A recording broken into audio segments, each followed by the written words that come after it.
Donald Trump's former Attorney General Pam Bondi was a no-show to her deposition today before the House Oversight Committee. Despite being lawfully subpoenaed by the House Oversight Committee, she refused to show up. She unilaterally canceled her deposition as her cover-up and the Trump regime's cover-up of the Epstein files continues. Now, just because former Attorney General Pam Bondi is no longer the Attorney General and the acting Attorney General is Todd Blanche, that doesn't stop a lawfully issued subpoena in her name. But this is precisely what Pam Bondi and the Trump regime is claiming. And so she just thinks she's above the law and doesn't show up to depositions when she receives subpoenas. Hillary Clinton showed up. Bill Clinton showed up. They sat there. But Pam Bondi, who's at the heart of this cover-up, who arguably is one of the lead figures in this criminal cartel, she's refused to show up. Now, Democratic Congress member Robert Garcia, who serves as the ranking member of the House Oversight Committee, put out the following statement. Pam Bondi is evading a lawful congressional subpoena by failing to appear before the House Oversight Committee for a deposition about the Epstein files and the White House cover-up. This subpoena applies to her regardless of her title. She must appear before the committee, and if she continues to ignore the law, Oversight Democrats will move forward with contempt proceedings immediately. We will fight until there is true accountability and justice. The House Oversight Dems, through their official account, put out the following statement as well. Pam Bondi is evading a lawful congressional subpoena by failing to appear before our committee. They again say they will be holding her in contempt if she doesn't show up. Congresswoman Stansbury, Democrat on the House Oversight Committee, also says Pam Bondi was subpoenaed to appear before the Oversight Committee today. This was not a, quote, pretty please. This was a legally binding congressional subpoena. If she does not make arrangements to appear immediately, we will move to hold her in contempt. Now, what are Republicans saying on the House Oversight Committee? Well, of course, they are complicit in this disgusting cover-up. They have worked to help her cancel her deposition. This is supposed to be oversight, and I don't care what political party you're from. Oversight means oversight, not cover up. But that's what this Trump regime is doing with James Comer. So here's what the Republicans are saying. Ranking member Garcia is a hypocrite. The Clintons defied lawful subpoenas for 7 months, and he said nothing. He even voted against holding them in contempt. Now he's outraged over a rescheduling for a former AG. Garcia's outrage is purely performative. Excuse me? The Clintons showed up for their deposition, and the last time I checked, they've been out of public service for, at least Hillary Clinton, about 10 years, and Bill Clinton maybe twice, 3 times as long as that, versus the former Attorney General who was just recently fired, who was intimately involved in the Epstein cover-up. I don't know. I see a little distinction there. And I don't care what political party you're from, you should see a distinction there as well. So the acting Attorney General, Todd Blanche, went on state regime media, which calls itself Fox. And here's what he had to say about this cover-up and Bondi not showing up. Play this clip. I know that you have the authority to go ahead and release more, do you not?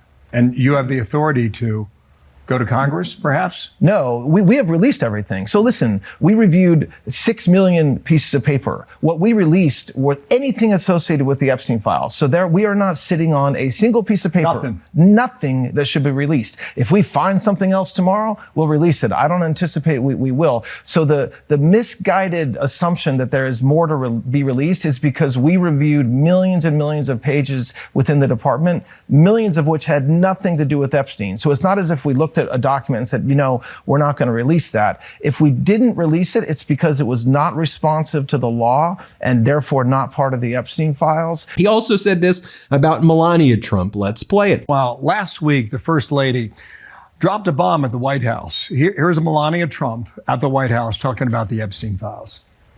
The lies linking me with the disgraceful Jeffrey Epstein need to end today. I call on Congress to provide the women who have been victimized by Epstein with a public hearing specifically centered around the survivors. There are questions that come off of this. Did you know she was going to make that statement? Did you have information prior? Will you act on her request before Congress? And when you remember what the president said, when you give all the files out there, the innocent people are going to be hurt. And we've seen that to some degree. How would you answer those three questions? So, no, the First Lady does not check with me before she speaks to the American people, and I wouldn't expect her to. But what she said rings true to me. And what I mean by that is there have been tons of false narratives around her and her relationship or lack thereof with Epstein. And so I get her frustration and complaints, and I readily agree with it. As far as her call to Congress, it's exactly the same thing that we have been saying for the past year, which is the following. If there is a victim that has evidence against anybody, they should absolutely report it to the FBI, and we will take it seriously no matter what. And so her call to Congress to have witnesses come forward and testify is not inconsistent with what the Department of Justice and President Trump, frankly, has been saying for many years. And so I know that you have the... Now, folks, this is a concerted effort by MAGA and MAGA Republicans on the House Oversight Committee. For example, Byron Donalds said the following. He's on the Oversight Committee. He's running for governor of Florida as a MAGA Republican. Play this clip. I want to move to some domestic issues now. Major headline this week. The First Lady, Melania Trump, put Jeffrey Epstein back in the headlines when she made a surprise announcement denying ties to the convicted sex offender. You're a member of the House Oversight Committee, which was scheduled to hear from former Attorney General Pam Bondi this coming Tuesday about her handling of the Epstein files. The Justice Department says Bondi's ouster excuses her from having to appear. Do you think Pam Bondi should testify this week?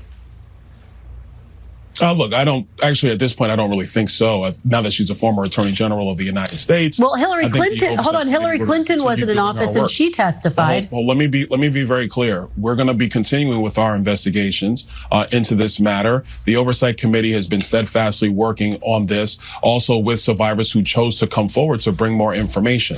I think if a former AG Bondi comes in, that'll be a determination of the committee as a whole. Let me also say that the now former Attorney General, she did come into the committee in a session to have open conversation and dialogue with Republican and Democrat members. Republican members came, hold on, let me explain this is important. Republican members came to that committee hearing asking the former Attorney General Bondi, important questions. The Democrats refused to ask her any questions because they wanted the cameras on, because they wanted to turn it into a political circus.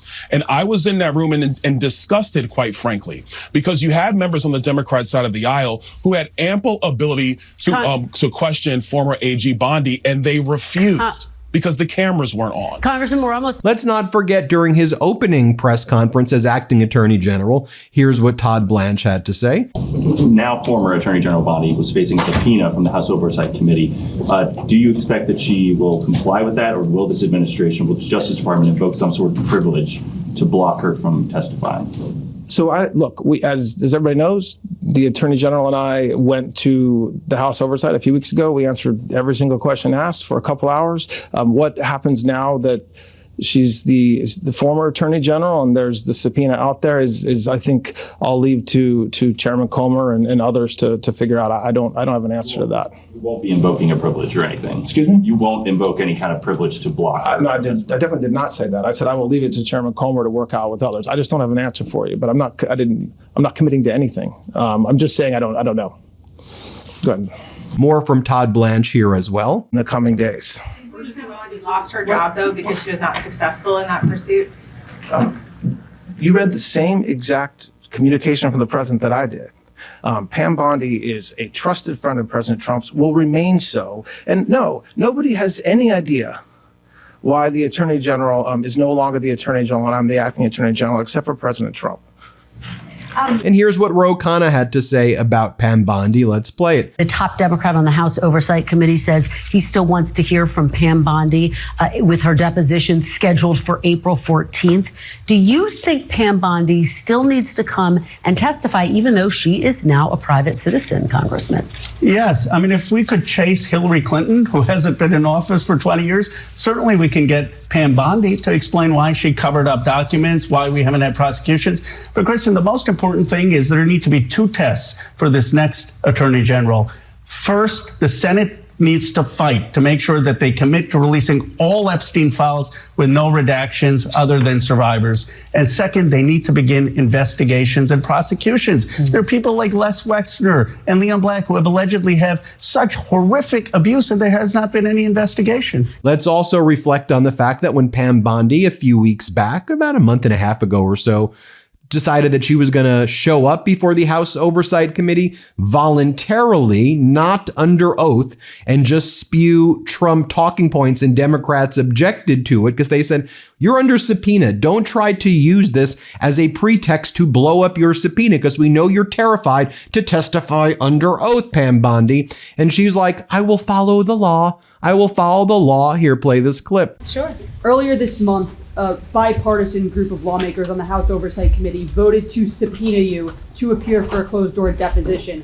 Will you commit to complying with that subpoena and appearing for a closed-door deposition? I made it crystal clear I will follow the law. Now, a reminder, what the Trump regime is claiming is that there are all of these privileges that they believe exist, which prevents Pam Bondi from having to testify, like attorney-client privilege, work product privilege, other invocations of kind of classified information, something called a deliberative process privilege, where they're refusing to turn over tons of emails. So when Todd Blanche is like, we're not turning over what the law says we shouldn't turn over, they've interpreted the law to mean lots of internal communications, literally tens of millions of documents they are withholding. And I believe it's some of the worst documents regarding Donald Trump and his regime. Now, let me show you as well, just a reminder, what Pam Bondi was saying at her congressional hearing, which I'm sure everybody remembers. Let's play this clip.